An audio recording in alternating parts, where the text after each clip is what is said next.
World's biggest astrology community in Tamil. Online Astro TV, வாழ்வின் வெளிச்சம். Online astro டிவியை கண்டு மகிழுங்கள்.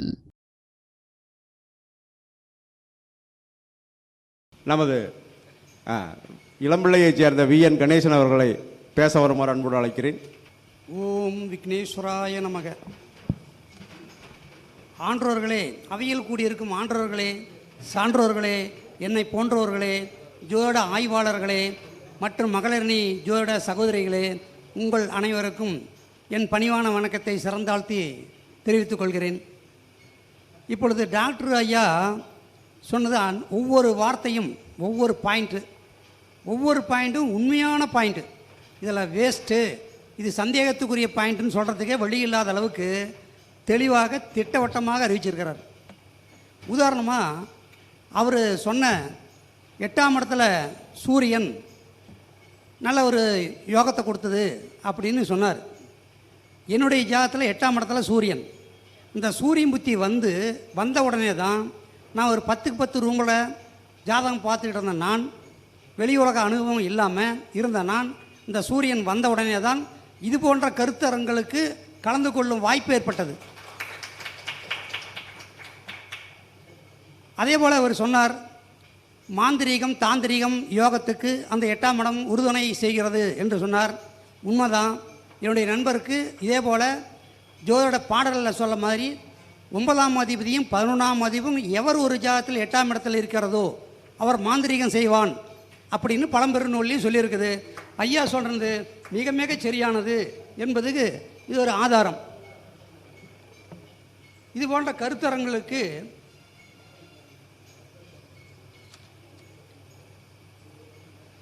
ஐயா சொன்ன மாதிரி தியாகராஜா ஜோதிட ஆனந்த கழிப்பு அப்படிங்கிற புத்தகம்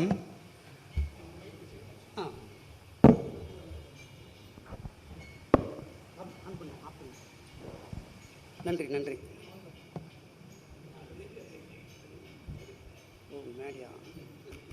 ஓகே. அதே மாதிரி இந்த தியாகராஜ ஜோதிட ஆனந்த கழிப்புங்கிற புத்தகத்தை என் போன்றவர்கள் பார்த்துருப்பாங்க.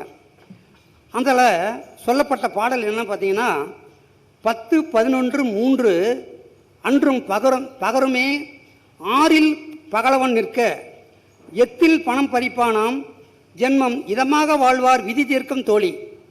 மிக அற்புதமான பாடல். அப்போ 10-3-6-10-11 சூரியன் இருந்தால் சுலபமாக பணம் சம்பாதிப்பார், மகிழ்ச்சியாக வாழ்வார், ஆயிலும் தீர்க்கம். ஐயா சொன்ன மாதிரி இந்த பாடல் எனக்கு நினைவுக்கு வந்தது. ஆக அவர் சொன்ன ஒவ்வொரு வார்த்தையுமே மிக அற்புதமான முறையில் சொல்லியிருக்கிறாரு. இது போன்ற கருத்தரங்களில் என்னை பேசுவதற்கு ஊக்கத்தையும் ஆக்கத்தையும் கொடுத்து கொண்டிருக்கும் எனது அருமை நண்பர் ஸ்ரீ சௌரராஜன் ஐயா அவர்களுக்கு இந்த நேரத்தில் நன்றி கூற ஆசைப்படுகிறேன். இந்த சங்கத்தை தொடங்கி வைத்த, வளர்ச்சியடைய வைத்து நம் கையில் ஒப்படைத்து சென்ற தெய்வ திரு கடக ராமசாமி ஐயா அவர்களுக்கும் இந்த நேரத்தில் நன்றியோடு கூடிய வணக்கத்தை தெரிவித்துக் கொள்கிறேன். அவர் ஆரம்பித்ததில் இருந்து இதுவரையுமே இந்த தள்ளாத வயதிலையும் நில்லாமல் வந்து கொண்டிருக்கும் அருமை ஆசிரியர் சௌரராஜன் அவர்களுக்கு மீண்டும் வணக்கத்தை தெரிவித்துக் கொள்கிறேன்.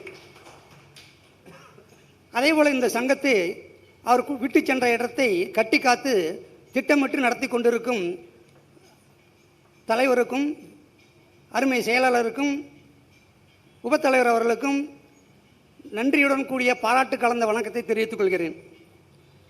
இந்த கருத்தரங்கில் பேச வந்திருக்கும் கௌரவ சிறப்பு விருந்தினராக வந்திருக்கின்ற அருமை அன்னார் அவர்கள் முக்கியமாக ஜோதிட உலகில் சின்ன ராஜ்யத்தை அமைத்து கொண்டு நமக்கெல்லாம் வழிகாட்டி கொண்டிருக்கும் சின்னராஜ் டாக்டர் பி சின்னராஜ் அவர்களுக்கும் ரோஸ்லின் ராணி என்கிற அம்மையாருக்கும் சிறப்பான வணக்கத்தை தெரிவித்துக் கொள்கிறேன். சரி, இப்போ எனக்கு கொடுக்கப்பட்ட தலைப்பு கோட்டீஸ்வர யோகம் யாருக்கு? கோட்டீஸ்வரன்னா என்ன? கோ அப்படின்னா அரசன் அப்படின்னு பேருங்க. ஈஸ்வரன் அப்படின்னா தலைவன் பேர். அப்போ அரசனுக்கெல்லாம் அரசன், மன்னாதி மன்னன், சக்கரவர்த்தி என்று பொருள். அப்போ அப்பேற்பட்ட அந்த சக்கரவர்த்திகள் அனுபவிக்கக்கூடிய சுகபோகங்கள்லாம் அனுபவிக்கக்கூடியவன் தான் கோட்டீஸ்வரன் அப்படின்னு அர்த்தம் எடுத்துக்கலாம். இந்த பணம் ஒரு அற்புதமான தேவதை. அந்த தேவதையை விரும்பாதவர்கள் யாரும் இல்லை. ஆனால் ஒரு 3 பேர் மட்டும்தான் இந்த பணத்தை விரும்புறதில்லை. யார் அந்த 3 பேர்? பச்சிளம் குழந்தை, பற்றற்ற துறவி, மனநிலை பாதிக்கப்பட்ட நோயாளி. இந்த 3 பேருமே இந்த பணத்தை பெருசாக நம்ம விரும்புறதில்லை. முன்காலத்திலலாம் லட்சாதிபதி ஆகணும் அப்படின்னு ஒரு லட்சியம் இருந்தது. ஆனால் தற்காலத்தில் பிச்சைக்காரன் கூட லட்சாதிபதி ஆகிறதுனால அந்த லட்சத்துக்கு மதிப்பில்லாமல் போச்சு. 1 கோடி ரூபாய் ஊழல் செஞ்ச ஒருவருக்கு வெளியில் தெரிஞ்சதுன்னா, அட 1 கோடி தானா அப்படின்னு அலட்சியமாக பேசக்கூடிய காலம் இது. 3000 கோடி, 10,000 கோடி இப்படி பணப்புழக்கம் உள்ள காலத்தில் நாம் வாழ்ந்து கொண்டிருக்கிறோம். அப்போது வாக்கு அப்படிங்கிறது 3 எழுத்து, ஓட்டு அப்படிங்கிறது 3 எழுத்து, அதை வாங்கிறதுக்கு பயன்படுற பணம் 3 எழுத்து, அந்த பணத்தை வாங்கி வருகின்ற பதவிக்கு 3 எழுத்து, அந்த பதவியில் அவன் செய்கிற ஊழலுக்கு 3 எழுத்து, அந்த ஊழலால் அவன் சென்றடையக்கூடிய இடம் ஜெயில், அதுக்கு 3 எழுத்து. இது மாதிரி 3 எழுத்து 3 எழுத்து நிறையா சொல்லிட்டு போகலாம். அப்போ பணம், ரூபாய், நோட்டு இது எல்லாத்துக்குமே 3 எழுத்து தான். அப்போ பிணமாகி தகனம் செல்லும் வரை பணம் நம்மளுக்கு பயன்படுகிறது. அதுதான் ஒரு கவிஞர் சொன்னார், ஒருவர் கருவறையிலிருந்து கல்லறை செல்லும் வரை சில்லறை தேவைப்படுகிறது அப்படின்னு ஒரு கவிஞர் சொன்னார். அது மட்டும் இல்லை, நம்ம வள்ளுவரே கூட அருள் இல்லாருக்கு அவ்வுலகம் இல்லை, பொருள் இல்லாருக்கு எவ்வுலகமும் இல்லை. எந்த உலகத்துக்கு போனாலும் நம்மளுக்கு பணம் அவசியம் தேவைப்படுது. இந்த பணம் இருந்தால்தான் மனுஷனுக்கு மிக முக்கியம். ஒரு ஜாதகத்தில் பெரிய செல்வந்தன் ஆவதற்கு பல யோகங்கள் இருந்தாலும் அந்த யோகத்தை நடைமுறைக்கு வர வேண்டும், அதுதான் முக்கியம். என் ஜாதகத்தில் யோகம் இருக்குது, தர்மகாரபதியா யோகம் இருக்குது, பர்வத யோகம் இருக்குது, பஞ்சமகாபுருஷ யோகம் இருக்குதுன்னு அது 3600 யோகங்கள் இருக்குது. அதில் அவயோகம் பாதி இருக்குது, அதே மாதிரி சுகயோகமும் இருக்குது.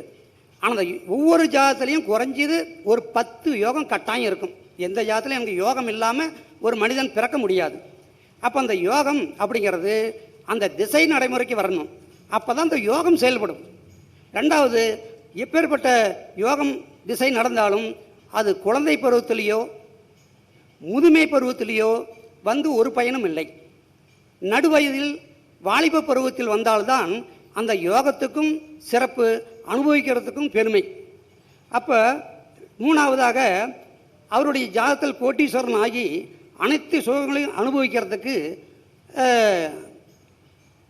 லக்கினமும் லக்கினாதிபதி வலிமையாக இருக்கணும். லக்கினம் வலிமையாக இருக்கணும். எந்த யோகமாக இருந்தாலும் சரி, அது 8ஆம் பாவமாக இருந்தாலும் சரி, பாக்கியாதிபதியாக இருந்தாலும் சரி, அவன் அந்த யோகத்தை அனுபவிக்கணும்னா லக்கினம் லக்கினாதிபதி வலுவாக இருக்கணும். இல்லைன்னா சுகர் வந்தவனுக்கு சக்கரை பொங்கல் கொடுத்த மாதிரி அது பலன் இல்லை. மேலும் இந்த 5ஆம் அதிபதி 9ஆம் அதிபதி பலம் பெற்று 2-11 கூடிய சேர்ந்திருந்தால் கணக்கில்லாத செல்வம் தேடி வருங்கிறான், கணக்கில் வராத பணமும் தேடி வருங்கிறான். 5-9 பலம் பெற்று 2-11 கூடிய சேர்ந்தால் 5-9ஆம் அதிபதி பலம் பெற்று 2-11ஆம் அதிபதியும் அவரோடு இணைந்திருந்தால் கணக்கில்லாத செல்வம், கணக்கில் வராத பணம், கணக்கு வழக்கு இல்லாத வகையில் வந்து சென்று கொண்டே இருக்கும் என்பது நடைமுறை உண்மையாகும். இந்த பணத்தினால என்ன பயன்? பணம் இருக்குது, ரைட்டு, கோடிக்கணக்கில் பணம் வருது, கரெக்டு. இந்த பணத்தினால என்ன பயன்? உயர்ந்த கல்வி, சிறந்த மருத்துவம், உயர்ந்த அந்தஸ்து, உலகம் போற்றும் புகழ், சொகுசு வாகனங்கள், ஆடம்பர பங்களா, விலை உயர்ந்த மின் சாதன பொருட்கள், வெளிநாட்டு பயணம், உல்லாச பயணம், இது போன்ற அனைத்து வகையான சுகங்களையும் அனுபவிக்கிறதுக்கு இந்த பணம் பயன்படுகிறது. அப்போ அந்த பணத்தை நம்ம அனுபவிக்கணும்னா சில அடிப்படை விதிகள் இருக்குது. ஒருத்தர் கோட்டீஸ்வரன் ஆகணும்னா இந்த விதிகள் 5-9 2-11 கனெக்ஷன் ஆகணும். அடிப்படை விதியில் நாம் ஒரு ஜாதத்தில் செல்வ வளத்தை பெருக்கி ஆடம்பரமாக வாடுறதுக்கு அள்ளித்தரும் பாவகங்கள் என்ன? ஒன்று லக்கினாதி பலமாக இருக்கணும், நாம் உடல் ஆரோக்கியமாக இருந்தால் தான் எல்லாமே அனுபவிக்க முடியும். 2 தனக்காரன் 2ஆம் இடம் பலமாக இருக்கணும். பாக்கியஸ்தானம் 9ஆம் அதிபதி நல்லா இருக்கணும். லாபஸ்தானம் நல்லா இருக்கணும். இந்த 12 பாவத்திலேயே இந்த 4 பாவம் மட்டும் பலம் பெற்றிருந்தால் போதும். 2வது கிரகங்கள் சேர்ந்துருக்கணும். யார் அது? காலப்புருஷ இலக்கணத்துக்கு 9ஆம் அதிபதி என்று சொல்லப்படுகிற குரு பகவான் இணைஞ்சிருக்கணும், பார்த்துருக்கணும், சாரத்தால் இருக்கணும். 2வது தனாதிபதி அப்படின்னு சொல்லக்கூடிய சுக்கிர பகவான், சுக்கிரன் நம்மளுக்கு இணைஞ்சிருக்கணும். இந்த குருவுக்கும் சுக்கிரனுக்கும் ஒரே ஒரு வித்தியாசம் இருக்குது. தனக்காரன் அப்படின்னு குருவை சொல்கிறோம், தனாதிபதி அப்படின்னு சுக்கிரனை சொல்கிறோம். 2 பேர்த்துக்கு என்ன சார் வித்தியாசம்னு கேட்பீங்க. குரு தனக்காரகன் தான், பொண்ணுக்கும் அதிபதி குரு.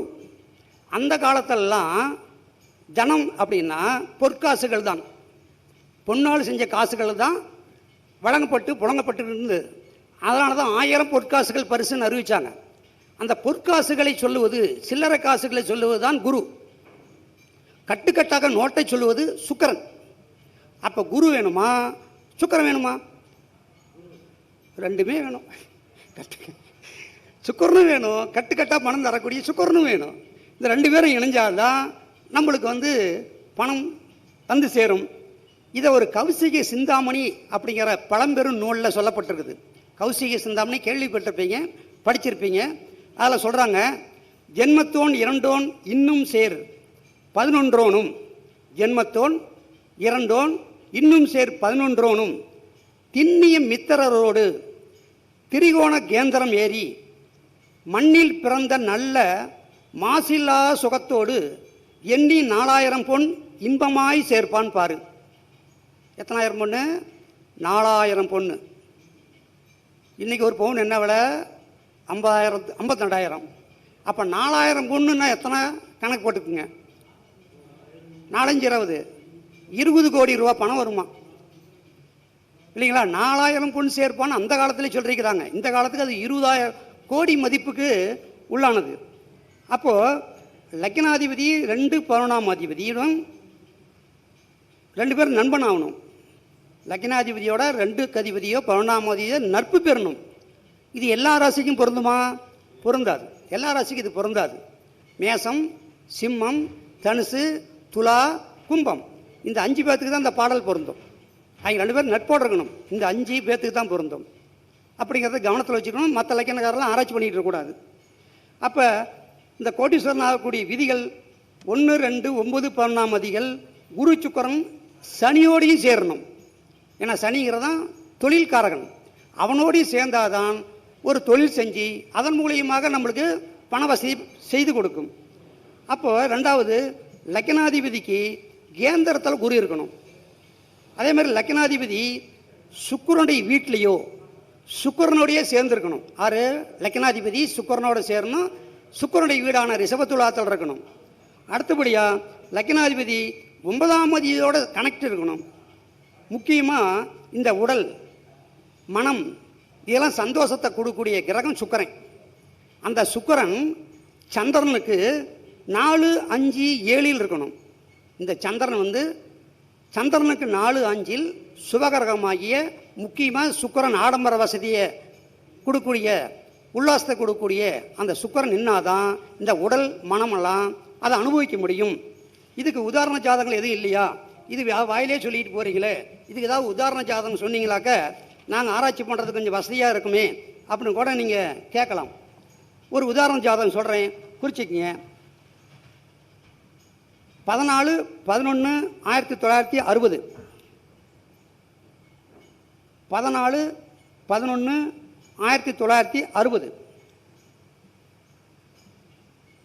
2:27 PM, பிற்பகல் 2:27. கட்டணம்லாம் போட்டு வந்திருப்பீங்க, அதனால் ஈஸியாக குறிச்சிக்கலாம்.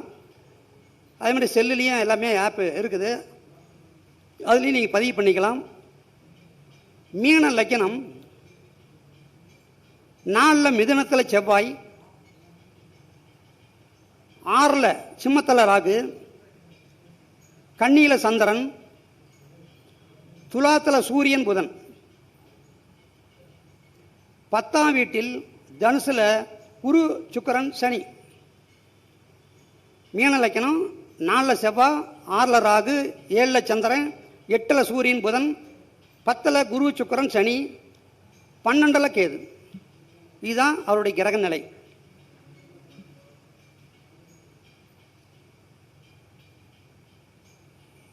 இதில் 2ஆம் பாவம் சொல்லக்கூடிய செவ்வாய் புஷ்கர நவாம்சம், புனர்பூசம் 2இல் இருக்குது. 11ஆம் அதிபதியாகிய சனி பூராடம் 3, அதுக்கு மேலே லக்னம் புரட்டாதி 4, புஷ்கர நவாம்சம்.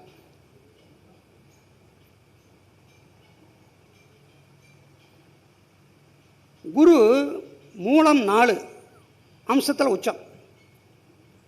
எல்லாமே சொல்லிட்டு வர வேண்டியதில் முக்கியமானதுக்கு தேவையானது இதுதான். இந்த ஜாதகர் ஜன்ன காலத்தில் திசை இருப்பு சூரியனுடைய திசை 4 வருஷம் 5 மாதம். இவர் பிறந்தது சேலம்தான்.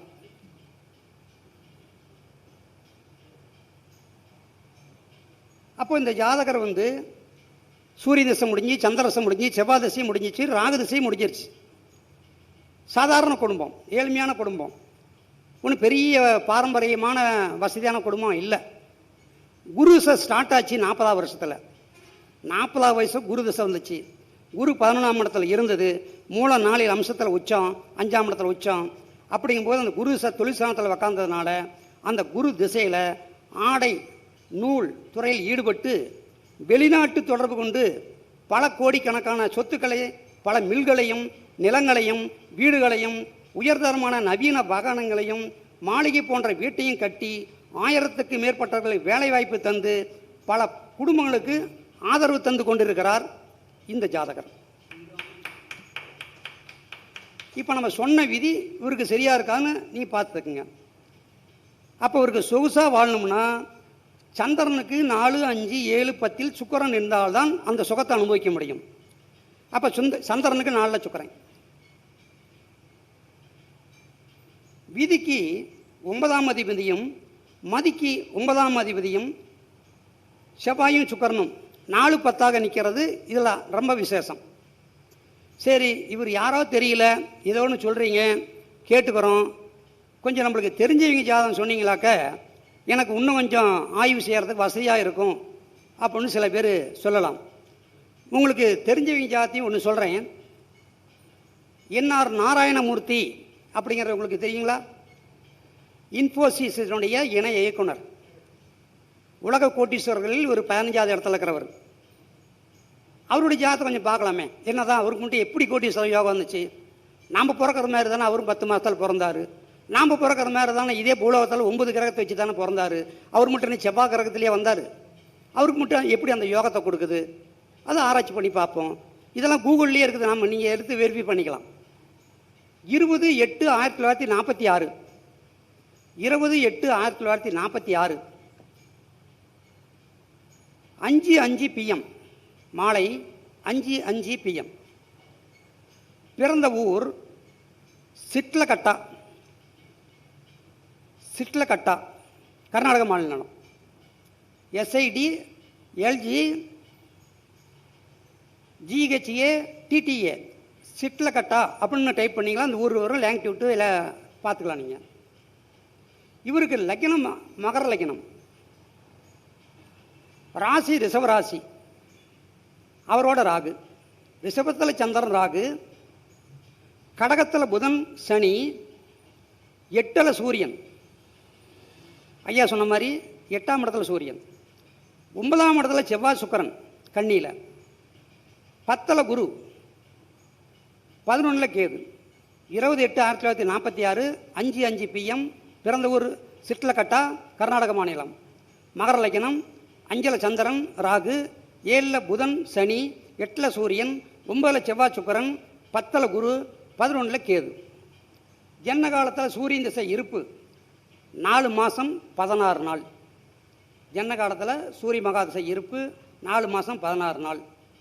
இவருடைய லக்னம் உத்திராடம் 4, சந்திரன் கார்த்திகை 4, செவ்வாய் அஸ்த 2, புதன் பூச 4, குரு சித்திரை 3, சூரியன் மகம் 3. எவரொருக்கு லக்கின புள்ளி லக்கினாதிபதி சந்திரன் இவர்கள் மூவரும் புஷ்கர நவாம்சத்தில் இருக்கிறார்களோ அவருக்கு என்னைக்குனாலும் ஒரு நாளைக்கு கோடீஸ்வரர் ஆவாங்க. புஷ்கர நவாம்சத்தில் உக்காரணும், இந்த புள்ளியில் உக்காரணும். சரி, இவருக்கு என்ன பெரிய விசேஷமான சமாச்சாரம் அப்படின்னு கேட்கலாம். இவர் ஒரு சாதாரண நடுத்தர குடும்பத்தில் பிறந்தவர். பிரபலமான ஒரு குடும்பம்லாம் ஒன்றும் கிடையாது. 1967 மைசூரில் பிஇ பட்டத்தை முடித்தார். அப்புறம் கான்பூரில் எம்டெக் முடித்தார். 1969 முடிச்சிட்டார். அதுக்கப்புறம் தனியார் துறை உத்தியோகத்துக்கு போனார். அந்த வேலையும் 1976 வேலையை ராஜினாமா பண்ணிட்டு வந்துட்டார். விப்ரோ கம்பெனியில் கொஞ்சம் நாளைக்கு வேலை செஞ்சார். 76 வேலையை ராஜினாமா பண்ணிவிட்டு 1978 ராகு திசையில் சுக்கிரன் புத்தியில் திருமணம் செஞ்சிட்டார். சுதாமூர்த்தி அப்படின்னு மனைவி பேர். அவங்களும் பிரபலமான நல்ல ஒரு டேலண்டான பெண்மணி, இல்லத்தரசி இல்லை. அது 32வது வருஷத்தில் கல்யாணம் பண்ணிட்டார். அவருக்கு ஒரு பொண்ணு ஒரு பையன். அச்சயமூர்த்தி அப்படின்னு ஒரு பொண்ணும் ரோகன் மூர்த்தி அப்படிங்கிற ஒரு பையன். அச்சயமூர்த்திங்கிற மகளை வந்து பிரிட்டிஷ் இளவரச குடும்பத்தில் பொண்ணு கொடுத்துருக்கார். சாதாரண விஷயம் இல்லை. அப்போ இன்ஃபோசியஸ் அப்படிங்கிற தகவல் நுட்ப நிறுவனத்தை அந்த ஐடி கம்பெனியில் 1981 குரு திசை வந்த உடனே தொடங்கினார். இவரும் குரு திசையில் தான் ஆரம்பிச்சிருக்கார். குரு நின்ற வீட்டு அதிபதி சாரதி செவ்வாய் 9 நின்றது. இன்னைக்கு உலகத்திலே உள்ள பணக்காரர் வரிசையில் இவரும் ஒருவர். சொத்து மதிப்பு வெளியில் சொல்கிறது மட்டும் 35,000 கோடி. இதெல்லாம் எங்கள் எம்பிகளுக்கும் அமைச்சர்களுக்கும் இதை விட அதிகமாகலாம் இருக்குது அப்படின்னு நீங்கள் முணுமுணுப்பீங்க. அது வேறு விஷயம், அது அப்புறம் பேசிக்கலாம். சரி, உங்களுக்கு ஒரு பேரனோ மகனோ பிறந்தா அவனுக்கு என்ன ஒரு பரிசு கொடுப்பீங்க? மகிழ்ச்சியாக பிறந்துருச்சு. ஏன்னா பொண்ணுக்கு 2 பொண்ணு பிறந்துருச்சு. பையனுக்கு பேரன் பிறந்தான். அந்த பேரன் பிறந்த சந்தோஷத்தில் நீங்களாக இருந்தால் என்ன பரிசு தருவீங்க? Very good. மீறி வேணுமான ஒரு 10 லட்சம் தருவீங்களா? 50 லட்சம், ஒரு 50 லட்சம் சொத்து மதிப்பு தருவீங்களா? 1 கோடி ரூபாய் தருவீங்களா? மீறி மேற்பனா அவ்வளோதான் தருவீங்க. இவர் அந்த பேரனுக்கு என்ன எழுதி வச்சார் தெரியுமா? 250 கோடி ஷேர் மார்க்கெட்டு பங்கு அப்படியே எழுதி வச்சு அப்புறம் தான் அவன் பணக்காரன். சும்மா வெறும் பணத்தை டெபாசிட் பண்ணலை. வெறும் பணத்தை டெபாசிட் பண்ணால் அது அப்படியே இருக்கும், வட்டி மட்டும் தான் வரும். ஷேர் 250 கோடி மதிப்புள்ள ஷேரை அப்பயே எழுதி கொடுத்துட்டார். அப்புறம் தான் அவன் பணக்காரன். பணம் வளர்ந்துட்டே போகும். அது என்ஆர் நாராயணமூர்த்தி, இன்ஃபோசியஸ். ஆமாங்க. அப்போது அந்த பையன் எப்போ பிறந்தான்னு தெரியுங்களா? இப்போ தான் பக்கமாக ஐபிசி மாதம் 24ஆம் தேதி வெள்ளிக்கிழமை. இப்போ இந்த ஐபிசியில் கடந்த ஐபிசி 24 வெள்ளிக்கிழமை, அதாவது இங்கிலீஷில் சொன்னால் 10/11/2023. 10/11/2023 பிறந்த பையனுக்கு 4 மாதம் தான் ஆகுது.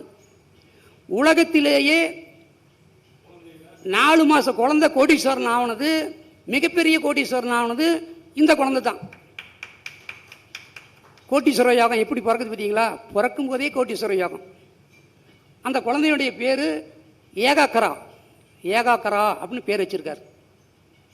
இதுதான் சுருக்கமாக அவருடைய ஸ்டோரி. இன்றைக்கும் அவர் ரிட்டையர் ஆகிட்டு வீட்டில் இருக்கிறாரு. பல லட்சம் கோடி பணமெல்லாம் டெய்லி பணம் வந்துட்டு இருக்குது அவருக்கு ஷேர் மார்க்கெட்டில். அவ்வளோ பெரிய அதிர்ஷ்டசாலி இந்த என்ஆர் நாராயணமூர்த்தி, இன்ஃபோசியஸ். சரி, இவர் ஓரளவுக்கு தெரியுங்க. எல்லாத்துக்கும் தெரிஞ்சு வரா ஒன்று சொல்லுங்களேன். இங்கே இருக்கிற எல்லாத்துக்கும் ஒருத்தர் விடாமல் எல்லாத்துக்கும் தெரியணும். அப்படியாப்பட்ட ஒருத்தர் சொன்னீங்களா? அவரை நாங்கள் வாழ்க்கையில் ஆய்வு பண்ணுறதுக்கு வசதியாக இருக்கும் அப்படின்னு கேட்கலாம். முகேஷ் அம்பானி சொல்லலாமா? முகேஷ் அம்பானி. ஏன்னா அவருக்கு எல்லாத்துக்கும் தெரியும். 19/4/57, 19/4/1957, 7:53 PM, 7:53 PM. பிறந்த ஊர் ஏடன், ADEN, ADEN. அது போட்டால் தான் உங்களுக்கு பிறந்த ஊர் வரும். இவருக்கு லக்கணம் விருச்சிக லக்கணம், லக்கணத்தில் சனி, தனுசுல சந்திரன். விருச்சிக லக்கணம், லக்கணத்தில் சனி, 2ல் சந்திரன், தனுசு ராசி.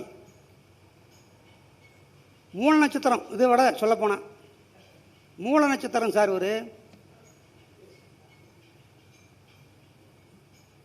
அடுத்தது 6ஆம் இடத்துல மேசத்தில் சூரியன், புதன், சுக்கிரன், கேது, 7ல் செவ்வாய், 10ல் குரு. இவருக்கும் 10ல் தான் குரு, 12ல் ராகு. விருச்சிக லக்கணம், லக்கணத்தில் சனி, 2ல் சந்திரன், 6ல் சூரியன், புதன், சுக்கிரன், கேது, 7ல் செவ்வாய், 10ல் குரு, 12ல் ராகு. லக்கணம் வந்து விசாகம் 4 சார். ராசி கட்டத்தையா? Very good. 19/4/1957, 7:53 PM. ஏடன் அப்படிங்கிற வெளிநாட்டில் தான் பிறந்தார். ADEN. இன்னைக்கு வயசு 67. விருச்சிக லக்கணம், லக்கணத்தில் சனி, 2ல் சந்திரன், 6ல் சூரியன், புதன், சுக்கிரன், கேது, 7ல் செவ்வாய், 10ல் குரு, 3ல் மாந்தி இருக்குது. மாந்தியை பொறுத்த வரைக்கும் ஒரு பாயிண்ட் என்னன்னா, மாந்தி 6, 9, 11 நின்னாலும், மாந்தி 6, 9, 11 நின்றாலும், அந்த 6, 9, 11 நின்ற நட்சத்திராதிபதி கேந்திர கோணம் ஏறினாலும் மாந்தி மிக அற்புதமான யோகத்தை செய்யும். இருக்கட்டும், அது வேற சப்ஜெக்டு. இந்த ஜாதகம் லக்கணம் விசாகம் 4, புஷ்கர நவாமசம், செவ்வாய் மிருகசீர்ஷம் 2, சுயச்சாரம், சந்திரன் மூலம் 4, குரு உத்திரம் 1, புஷ்கர நவாம்சம், புதன் பரணி 4, சனி கேட்ட 2, சுக்கிரன் அசுனி 3. கேது திசை இருப்பு 1 வருஷம் 3 மாதம் 14 நாள்.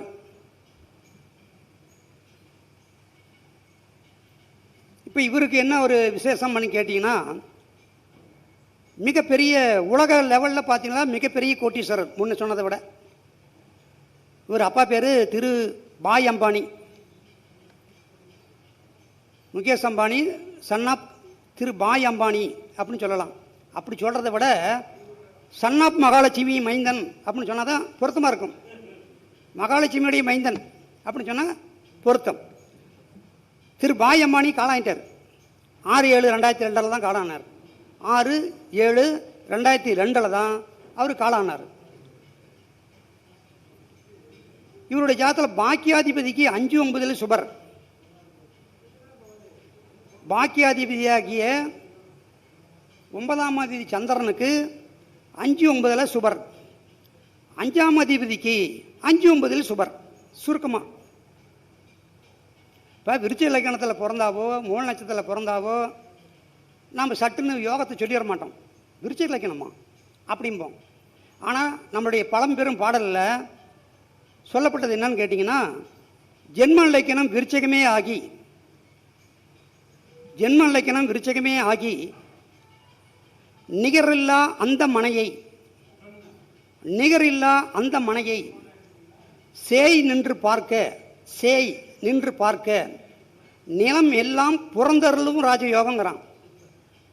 அற்புதமான விருச்சிக லக்கணத்தில் பிறந்து செவ்வாய் பார்வை பெற்றால் ஏகப்பட்ட நிலமுலங்கள்லாம் வாங்குவார் அப்படின்னு பழம்பெரும் நூலில் முன்னோர்கள் சொன்ன வாக்கியம். 10ல் குரு இருக்குது. 10ஆம் அதிபதி சூரியன் 6ஆம் இடத்துல கூட்டுக்கிரகங்களோடு இருக்குது. ஐயா இப்போ முன்னாடி சொன்ன மாதிரி சூரியன் 6, 8, 12 இருந்தால் நல்ல பலன் தரும்னு சொல்லி உதாரணம் சொன்னார்ல. அப்போ சொன்ன ஜாதகம் எல்லாம் சூரியன் 6, 8 தான் இருக்குது.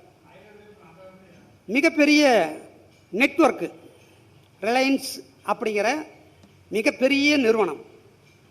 அது மட்டும் இல்லை, எண்ணெய் சுத்திகரிப்பு தொழில், கடலுக்குள்ளார எண்ணெய் சுத்திகரிப்பு தொழில் பிரம்மாண்ட முறையில் அமைச்சிருக்கிறாரு. இயற்கை எரிவாயு ஆலை இவரு தான். மின் உற்பத்தி நிறுவனம் எலக்ட்ரிசிட்டி இவரு தான். ஆயிரக்கணக்கான பெட்ரோல் பங்கு, ஊரில் பாரு ரிலையன்ஸ் பங்குன்னு இருக்கும் நிறையா, ஆயிரக்கணக்கான பெட்ரோல் பங்கு இவரு தான். ஆயிரக்கணக்கான சூப்பர் மார்க்கெட்டு மால் இவரு தான். ஆயிரக்கணக்கான வேலை பார்க்கும் துறைமுகம், ஆயிரக்கணக்கான பேர் வேலை பார்க்கின்ற துறைமுகம் இவரு தான். இது போன்ற எண்ணற்ற துறைகளில் பல லட்சம் கோடிகளை சம்பாதித்து இன்னும் வாழ்ந்து கொண்டிருக்கிறார் இந்த 67 வயசு முகேஷ் அம்பானி.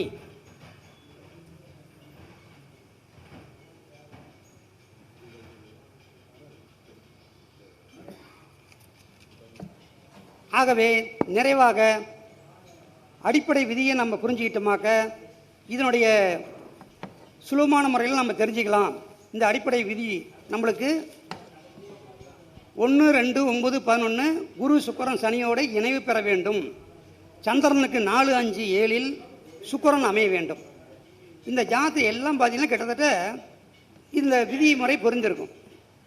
ஆக இப்பேற்பட்ட அற்புதமான இந்த கருத்தரங்கில் எனக்கு வாய்ப்பு கொடுத்த அனைத்து உள்ளங்களுக்கும் நன்றி கூறி விடைபெறுகிறேன். நன்றி, வணக்கம்.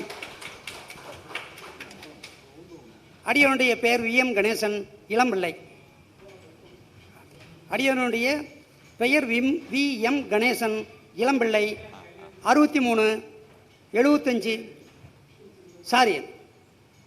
9344 83 44 83 0 185.